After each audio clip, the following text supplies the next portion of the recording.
श्री सच्चिदानंद सद्गुरु साईनाथ महाराज की जय।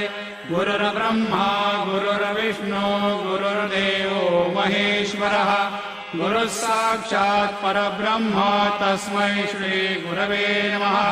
सद्गुरु साईनाथ देवताभ्यो नमः। सकलोपचारार्थे गन्धाक्षतपुष्पैः सम्पूज्य अथ धूपः वनस्पतिरसोद्भूतो गन्धाढ्यो गन्धमोत्तमः आधेयः सर्वदेवानां धूपोऽयं प्रतिगृह्यताम्।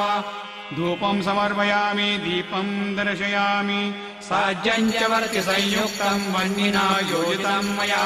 दीपं गृहाण देवेश त्रैलोक्यतिरोपः। दीपं समर्पयामि दीपानान्तर्नैवेद्यं चतुष्कोणमण्डलं कृत्वा तदुपरि नैवेद्यपात्रं निधाय गायत्रीमन्त्रेण पात्राणि प्रोक्षयेत्। नैवेद्यं निवेदयामि।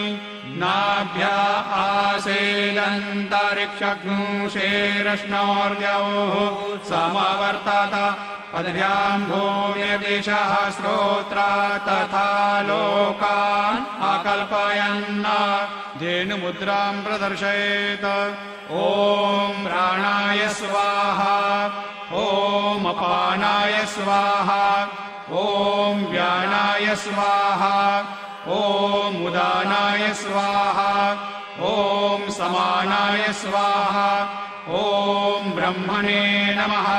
मध्ये पानीयं समर्पयामि पुनर्नैवेद्यं निवेदयामि। ॐ प्राणाय स्वाहा ॐ अपानाय स्वाहा ॐ व्यानाय स्वाहा ॐ उदानाय स्वाहा ॐ समानाय स्वाहा ॐ ब्रह्मणे नमः।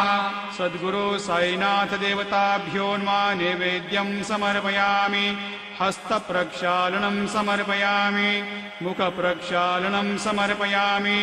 करोद्वर्तनार्थे चन्दनं समर्पयामि। सद्गुरु साईनाथ देवताभ्यो नमः। प्रार्थनापूर्वक नमस्कारं करोमि।